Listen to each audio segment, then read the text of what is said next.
அனாவசியமான சந்தேகங்களை எல்லாம் உன் மனசிலிருந்து உடனே தூக்கி எறி. நாளைக்கு காலையில வெடிச்ச உடனே அந்த நாகமணி நம்ம கையில இருக்க போகுது. அதுதான் உண்மை. நான் உன்னை ஏற்கனவே எச்சரிக்கை பண்ணியிருந்தேன். இந்த கடைசி போராட்டத்துல நீ வைக்கிற ஒவ்வொரு அடியையும் ரொம்ப எச்சரிக்கையா வைக்கணும்னு சொல்லியிருந்தேன். இப்ப பாரு, நீ அவசரப்பட்டு எடுத்த ஒரு முடிவு உன்னை என்ன நிலைமைக்கு கொண்டு வந்திருக்குன்னு. யாரு இப்படி ஒரு காரியத்தை பண்ணிருப்பாங்க? ஒன்னும் புரிய மாட்டேங்குது. வேற யார் மாமா இந்த காரியம் எல்லாம் பண்ண போறது? எல்லாம் அந்த நாகராணியா தான் இருக்கும்.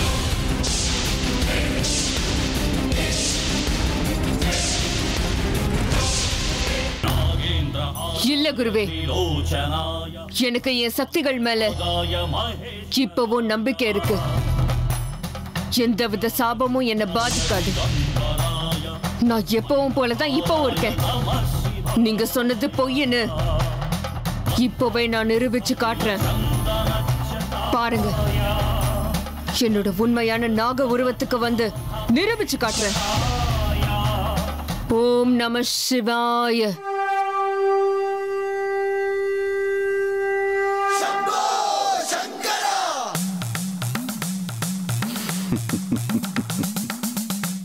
ஓம் நம சிவாய.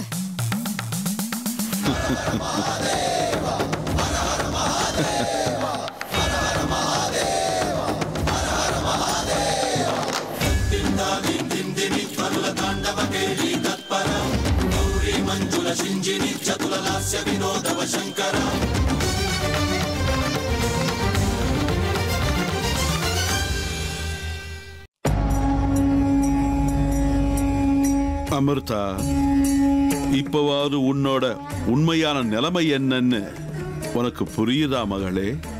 இல்ல, இது அநியாயம். இது பெரிய அநியாயம்.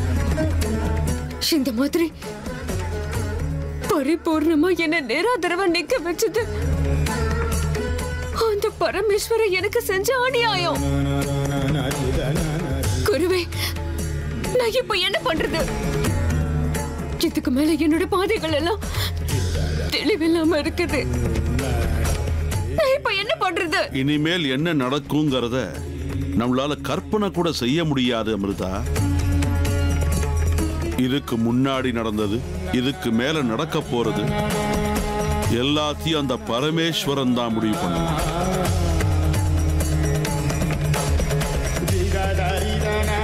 அவன் விருப்பப்படியே நடக்கட்டும். இப்போதைக்கு என்னால இவ்வளவுதாம்மா சொல்ல முடியும். ஒரு நிமிஷம் நீ அவசரப்பட்டு செஞ்ச காரியத்தால உன்னுடைய இப்போதைய நிலைமைக்கு நீயே காரணமாயிட்ட அமிர்தா. இந்த நிலைமையில என்னாலேயே எதுவும் செய்ய முடியாது அமிர்தா. அந்த பரமேஸ்வரன் தான் உனக்கு ஒரு வழியை காட்டணும். ஓம் நம சிவாய. ஓம் நம சிவாய. காலத்ரிகால நேத்ரத்ரி நேத்ர சூலத்ரி சூலகாத்ரம்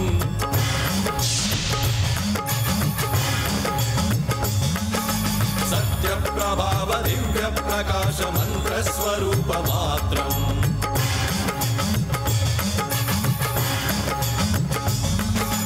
நிஷ்பிரபஞ்சாதி நிஷ்கலங்கோஹம் நிஜ பூர்ண போதஹம்.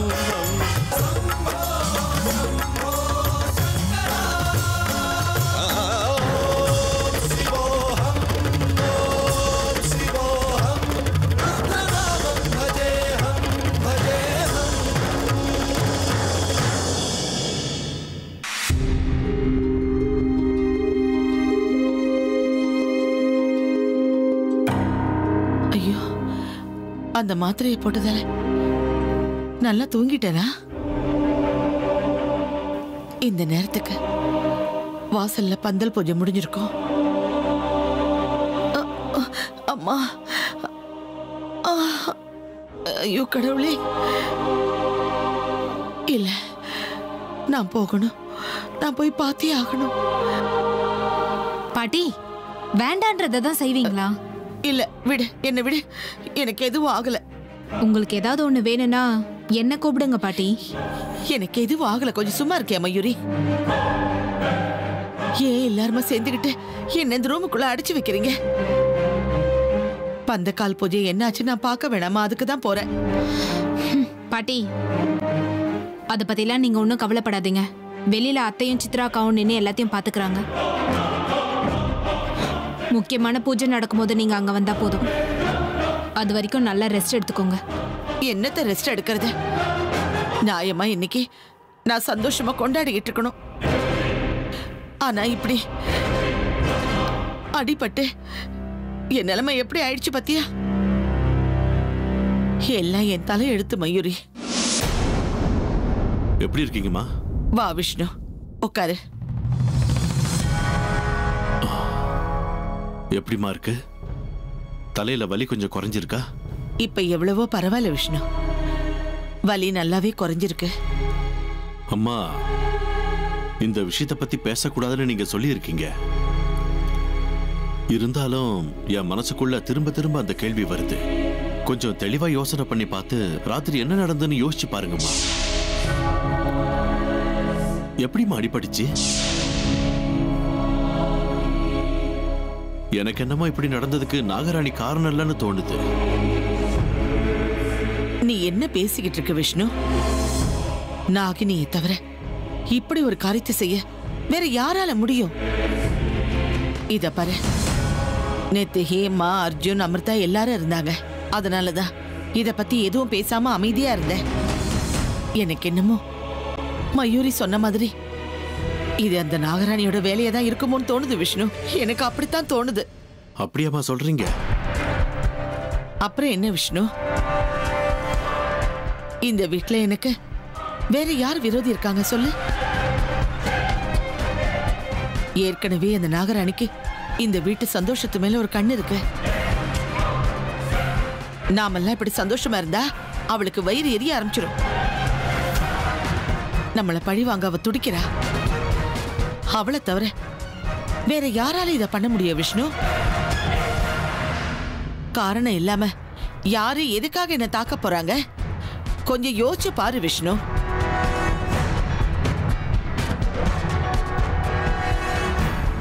பரவாயில்லையே, நான் விட்ட அம்பு சரியான இலக்கை தான் அடையுது. இதுக்காக தானே இப்படி ஒரு காரியத்தை பண்ணேன். பந்தக்கால் வந்தாச்சு போல இருக்கே. அம்மா, நான் போய் பார்க்கறேன். மயூரி, என்னங்க கூட்டிக்கிட்டு போமா?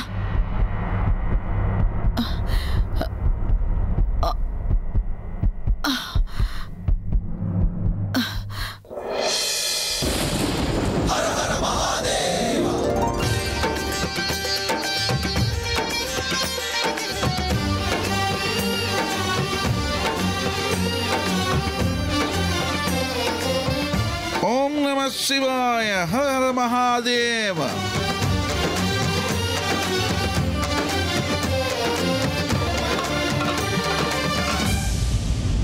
ஹேமா, முதல்ல பொண்ணு மாப்பிள்ளையும் பந்தக்காலுக்கு மஞ்சள குங்குமம் வச்சு பூஜை பண்ணணும்.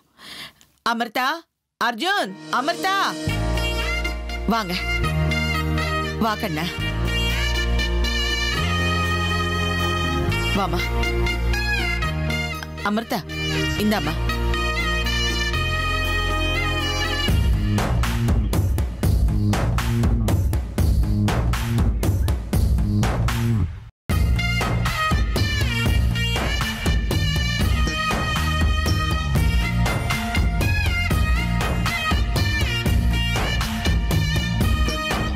சாஸ்திரிகள் எத்தனை மணிக்கு வருவாரு? இன்னும் கொஞ்ச நேரத்துல வந்துடுறேன்னு சொன்னாரு. அதுக்குள்ள இந்த பந்தக்கால உள்ள வைக்க சொன்னாரு.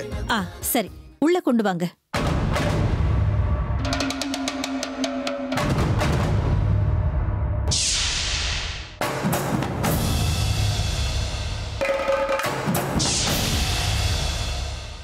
பந்தக்கால் நடக்குது. முக்கியமான பூஜை ஆரம்பிக்கிறதுக்குள்ள அமிர்தா வந்துருவேன்னு சொல்லியிருக்கா. ஆனா அவ வரத்துக்குள்ள திருமாங்கல்ய சாஸ்திரம், சப்தபதி சாஸ்திரம் எல்லாம் முடிஞ்சிடணும். இல்லைன்னா என்னோட முயற்சி வீணாயிடும். என்ன பண்றது? பாட்டி, என்ன அமிர்தா? பந்தக்கால் இப்போ வீட்டுக்கு வந்தாச்சு. முக்கியமான பூஜை என்ன இருக்கோ அது செஞ்சு முடிச்சிடலாமே. எதுக்கு காத்திருக்கணும்? ஏன் அமிர்தா, எதுக்கு இவ்வளவு அவசரப்படுற? ஆமா பாட்டி, பந்தல் சாஸ்திரத்துக்கும் இவ இப்படிதான் அவசரப்பட்டுக்கிட்டு இருந்தா. அமிர்தா, நீ நல்லதானமா இருக்க? எதுவா இருந்தாலும் சொல்லுமா, பரவாயில்ல. நான் நல்லதா இருக்கேன். அது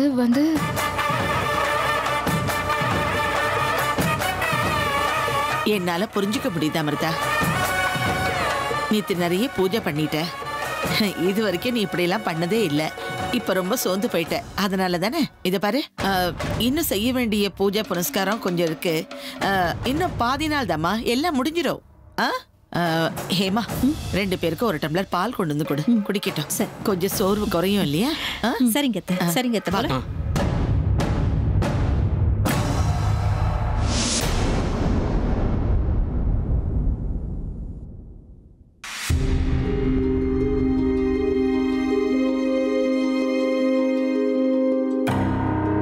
என்கிட்ட உண்மையை சொல்லுங்க அமிர்தா. என்ன உண்மை? ஏன் தாலி கட்டிக்கிறதுக்கு நீங்க இவ்வளவு அவசரப்படுறீங்க? என் கையில தாலி கட்டிக்கிறதுக்கு அவ்வளோ ஆசையா? நான் சரியான நேரத்துக்கு, முகூர்த்த நேரத்துக்கு கண்டிப்பா வந்தே தீருவேன் சேஷா. சொல்லுங்க, ஏன் மௌனமா இருக்கீங்க? என் கையில தாலி கட்டிக்கிறதுக்கு அவ்வளோ ஆசையா? ஆமா, ஆசை, ரொம்பவே ஆசை. எப்ப உங்க கையால என் கழுத்துல தாலி ஏறும்னு நான் காத்துக்கிட்டு இருக்கேன் அர்ஜுன்.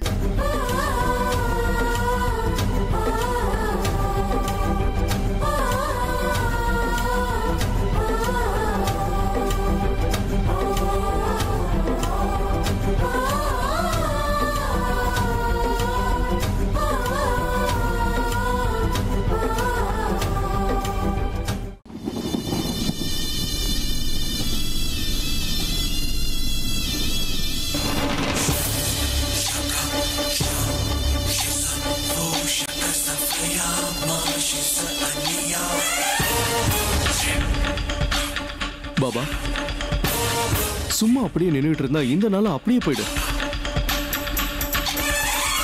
ஏதாவது பண்ணுங்க, அந்த சிவலிங்கத்தை சீக்கிரம் எடுங்க. உங்க சக்திகள் எல்லாத்தையும் பயன்படுத்துங்க பாபா. நானும் அதே முயற்சியில தான் இப்ப இருக்கேன் கர்ணா. வேற எந்த விதமான சக்திக்கும் பயப்படுறவை இல்லை இந்த பைரவ பாபா. ஜெய் மகாகாளி.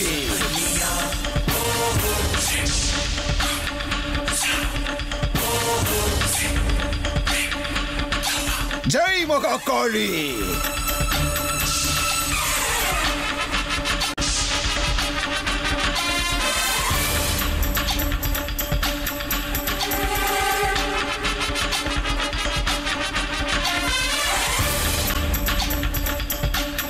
என்ன நடக்குதுங்க? நாகமணி எங்க இருக்குன்னு தெரிஞ்சதுக்கு அப்புறமும் நாகமணியை வச்சிருக்கிற சிவலிங்கம் நம்ம கண் முன்னாடியே இருந்தும் அதை நாம எடுக்க முடியலையே.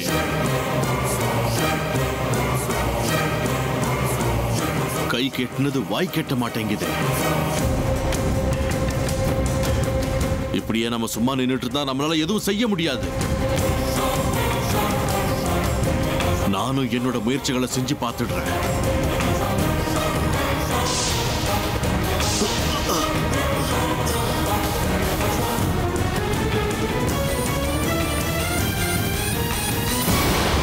இதுக்கு ஏதாவது ஒரு தீர்வை கண்டுபிடிங்க பாபா.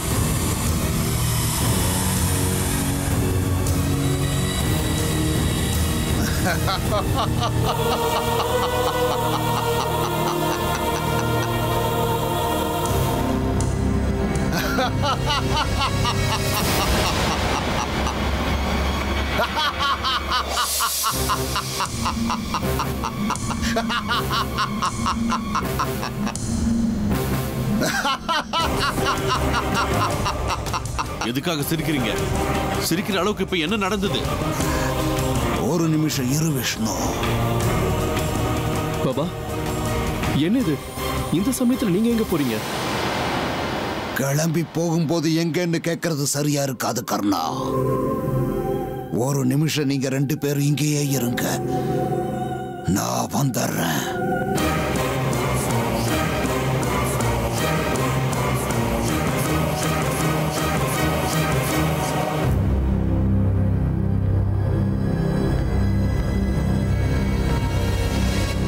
நாம் இங்க வந்த காரியம் நல்லபடியா நடக்குன்ற நம்பிக்கை உங்களுக்கு இருக்கா?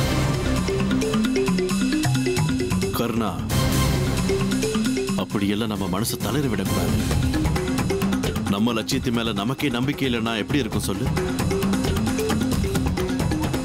பாபா இந்த பிரச்சனைக்கு நிச்சயமா ஒரு தீர்வை கண்டுபிடிச்சு கொடுப்பாருன்னு எனக்கு நம்பிக்கை இருக்கு கர்ணா.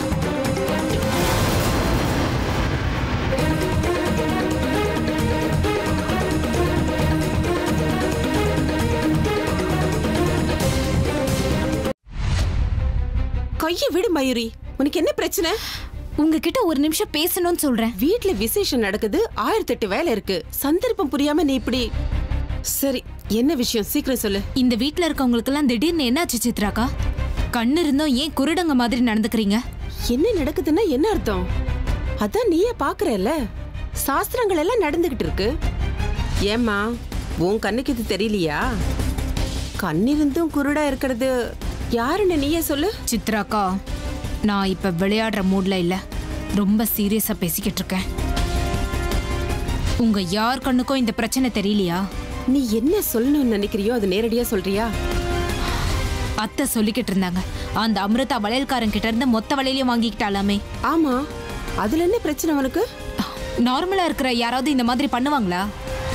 விடு மயூரி, என்னமோ பாவம், அவளுக்கு எல்லாம் பிடிச்சிருக்கு அதனால வாங்கிருக்கா. அதெல்லாம் ஒரு பெரிய விஷயமா? பெரிய விஷயம்தான்.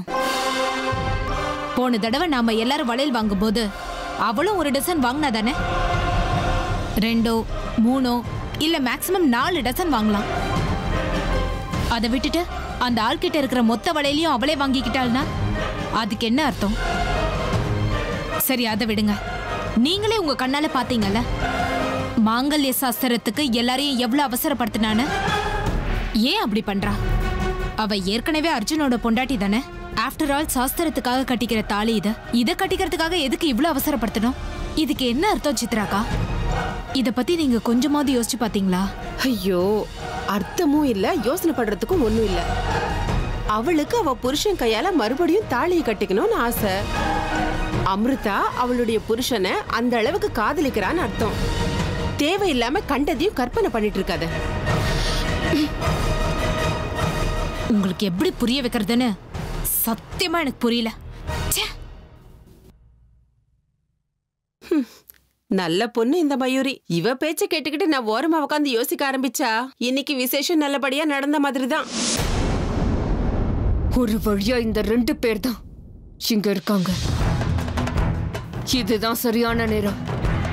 இப்பவே எங்க கதையை முடிக்கிறேன். அந்த துஷ்ட பைரவ மறுபடியும் இங்க வரத்துக்குள்ள இவங்க 2 பேரோட கதையை நான் முடிச்சாகணும்.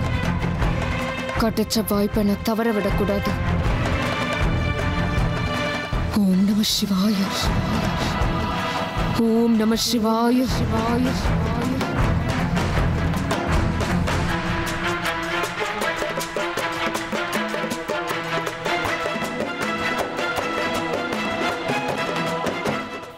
ஓம் நம சிவாய, ஓம் நம சிவாய, சிவாய, சிவாய.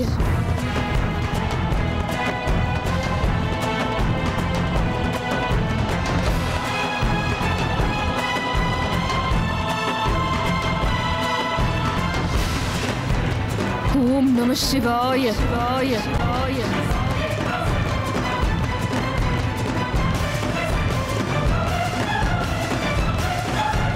பரமேஸ்வரா, இது என்ன அக்னி பரீட்சை? திரும்ப திரும்ப என்னை ஏன் பலவீனப்படுத்தி இப்படி சோதிச்சுட்டு இருக்க? நான் என்னோட போராட்டத்தோட முக்கியமான கட்டத்துல இருக்கும்போது ஏன் இந்த மாதிரி நிராதரவான ஒரு நிலைமைக்கு தள்ளி விட்டுட்டேன்? என் கையால நேத்து இன்னொரு நாகத்தை கொலை பண்ற அளவுக்கு அப்படி என்ன அவசியம் ஏற்பட்டிருக்கு ஆண்டவா? எல்லாம் தெரிஞ்சிருந்தும் என்னால எதுவும் செய்ய முடியாத ஒரு நிலைமைக்கு என்ன தள்ளி விட்டுட்டீங்க. எதுக்கு? நாகமணி என் கண்ணு முன்னாடியே இருக்கு. என்னோட எதிரிங்க என் கண்ணு முன்னாடி தான் இருக்காங்க. அப்படி இருந்தும் என்னால அவங்களை எதுவுமே செய்ய முடியல. இன்னும் கொஞ்ச நேரத்துல அந்த துஷ்ட மந்திரவாதியான பைரவன் வந்து எங்க உலகத்தோட சொத்தான நாகமணிய திருடிக்கிட்டு போயிடுவான். இதைத்தானே அண்ணவன் நீ ஆசைப்பட்ட?